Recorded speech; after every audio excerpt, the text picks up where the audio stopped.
Welcome everybody to episode 2 of Vibing Out Loud. I'm happy to have a new guest in. Can you introduce yourself to the audience? Hello there. This is Darion Terry.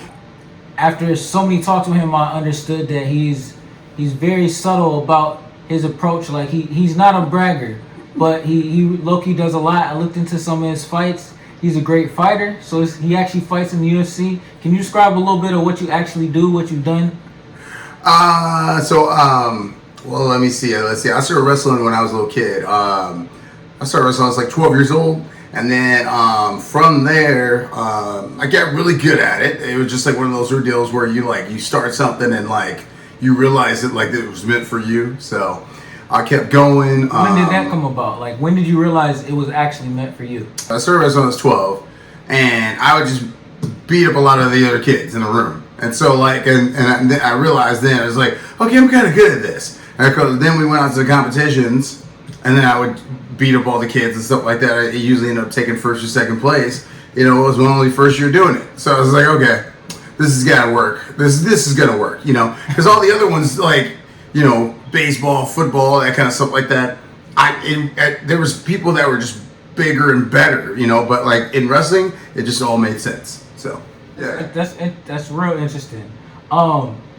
When was it that you got into it? Like, was it just a willy-nilly thing, or like you had known about it, or you were watching WFC? Yes. UFC? Well, you talking about WWE? WWE. Yeah, WWE. I was watching some WWE stuff. Like Stone Cold Steve Hulk Hogan, Steve. That's a little different wrestling. That's a different kind of wrestling, but at the same time, does it inspire you though?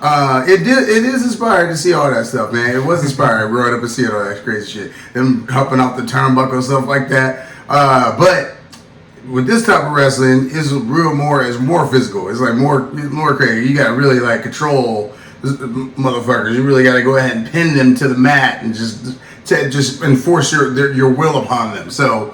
But yeah, I would say, I was 12, and literally once I went ahead and started, I remember we went to City. This is he was going to be the best in the city. It was a city meet, and I just smashed everybody. Went to the finals. Had some dude in the finals. I smashed him in the finals, and I was like, damn, like this is my first year doing it. I was like, okay, I'm going to be good at this. But my parents, they kind of gave me a big push.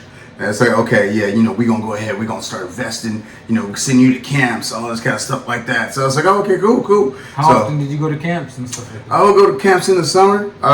So I started going to like Oklahoma State wrestling camps, going to camps in Minnesota, camps, all over the place.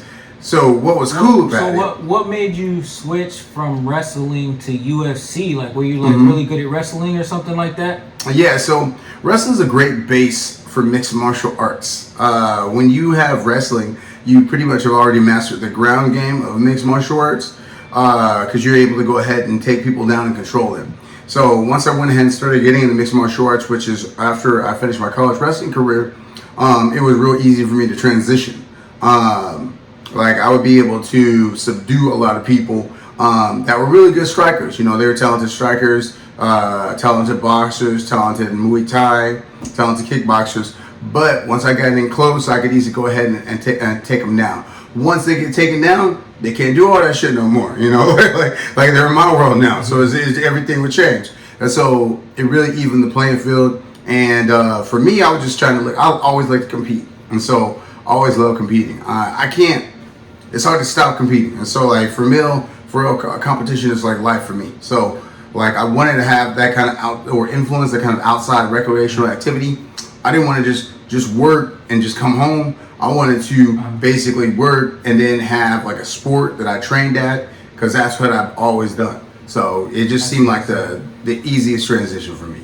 Yeah, so I played in like on an elite soccer team essentially, and so we had a coach. He was an African coach, and he got all these kids that were like, we had a guy from Kuwait, we had a guy from Nigeria, we had some guys from Somalia, and like they put together this really crazy team, and like it was just really fun to watch and engage in. Like I wouldn't consider myself the best player. I was a quick guy on the outside, so I was a wingman. Mm-hmm. So that always worked for me. But no, I understand what you mean. and what you're saying, you know, by wanting to compete and liking to compete. But I was thinking the other day when I was out with you, the guy was getting all bloody, and I was like, oh man, this can get crazy. You know what I mean? UFC is serious. You don't got your gloves on and stuff like that. Does it take a different kind of mentality to like do that, or like do you have to go in and like essentially kind of be ready to die? I've heard a lot of fighters talk about that. Like I'm ready to die. I'm gonna kill this man. I have to like. I ain't ready to die. I want to live. I'm trying to be. I'll try to be able to walk, talk, do everything afterwards. But at the same time, I like competing. I like going against other people. Is it a different mindset? It is a different mindset, because you know this person is coming out here. He's coming out here to wreck you. He's gonna come out here to try to knock your ass out. He's gonna try to knock your ass out, or he's gonna try to go ahead and choke your ass out. You know, and so if it's like that, then it's one of those you put yourself in is it him or me? It's gonna be him or me. You know what I'm saying? Like, and when it's like that, you have more motivation to come out on top, because you don't want to be on the other side of the. You don't want to get postered. You know, see somebody dunking on the dude down below. You don't want to be the other guy in the poster. You know, you want to be the dude dunking. So like you got to be in that mentality. You know, you got to be in that winner's mindset. I get you. Yeah. So that's interesting stuff. So what do you do now today? I am a wrestling coach. Now? Yeah, I'm a trainer. I'm a trainer at 10th Planet. I compete a lot in Jiu-Jitsu nowadays. I go to like nationals, go to worlds, EDCCs, trials, things of that nature at this point. EDCCs is like the Olympics for grappling, and then worlds of obviously that's the world competition. So, but we train at 10th Planet. That's off Frederick Lane. You can Google it. You can Google us. I'm at the 10th Planet Austin. Now we have a huge outlet for mixed martial artists, for people who want to get involved in wrestling, for people who want to get involved in jiu-jitsu. So if anybody wants to go ahead and try a hat, toss a hat in the ring at it, hey, come through, mention my name, we'll hook you up. All right, definitely. This is Vibing Out Loud, episode 2 of interviews. We got our man here as starring guest and your host, Jahari. We're checking out. Take care, y'all. Take care.